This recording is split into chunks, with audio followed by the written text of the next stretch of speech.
പാത്രത്തിലേക്ക് എണ്ണ ഒഴിച്ചെടുത്ത് 2 medium size ഉള്ളി നേർങ്ങനെ മുറിച്ചിട്ട് ഇത് വഴറ്റണം.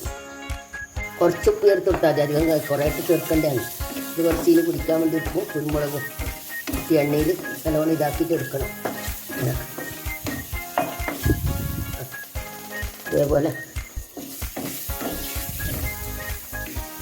ഇതിൻ്റെ ആ പാത്രത്തിൽ തന്നെ എണ്ണ ഒഴിച്ച് കുറച്ച് കറിവേപ്പിലിട്ട് ഇതാണെന്ന് ഇതിടാം. ഒരു ഉള്ളി 2 ഉള്ളി കാച്ചി, പച്ചമുളക് 2 പച്ചമുളക്, കുരുമുളകിൻ്റെ ഒരു ഇടും, മറ്റേരുമില്ലല്ല.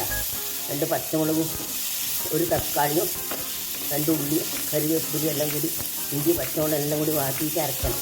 ഇങ്ങനെ എല്ലാം കൂടി വാട്ടണം. ശേഷം ഞാൻ ഇതാക്കി വെച്ച മുട്ടയില്ലേ അത് ഇതിലേക്ക് ചെരിഞ്ഞ് കൊടുക്കും. കട്ടിപ്പാൽ വയ്യ ചേർക്കുന്നില്ല. ഇതെല്ലാം ഒരുപോലെ തളിച്ച ശേഷം കട്ടിപ്പാൽ ചേർത്ത് കൊടുക്കാം കേട്ടോ.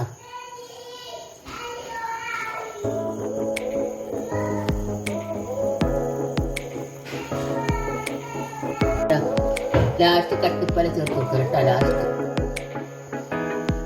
കട്ടിപ്പാൽ ചേർത്ത ശേഷം നന്നായി ഇളക്കിയിട്ട് പിന്നെ അണ്ടിപ്പരിപ്പ് കൊണ്ടുവന്ന് കുറച്ച് ഇലകളൊക്കെ കൊടുത്തിട്ട് കുറച്ച് മല്ലിച്ചപ്പ് ഇട്ട് വെച്ചു. അണ്ടിപ്പരിപ്പ് കുറച്ചും ചേർത്ത് വെച്ചിട്ട് കുറച്ച് ശേഷം ഇട്ട് അതിൽ കഴിച്ച് മല്ലിച്ചപ്പ് അങ്ങനെ ഒന്ന് തളിച്ചപാട് നോക്കാം. ഇങ്ങനെ നമ്മുടെ കറി ഇവിടെ റെഡിയുണ്ട്. അടിപൊളി കറി. അവരുണ്ടാക്കി നോക്കി അഭിപ്രായം പറയണം. കുറച്ച് കമൻറ്റ് കേട്ടാ കഴിക്കാൻ പറയുന്നില്ല, സബ്സ്ക്രൈബർ പറയുന്നില്ല. നിങ്ങൾക്കറിയാലോ എന്താ ടേസ്റ്റ്, പാത്രം കാര്യമാണെന്ന് അറിയില്ല.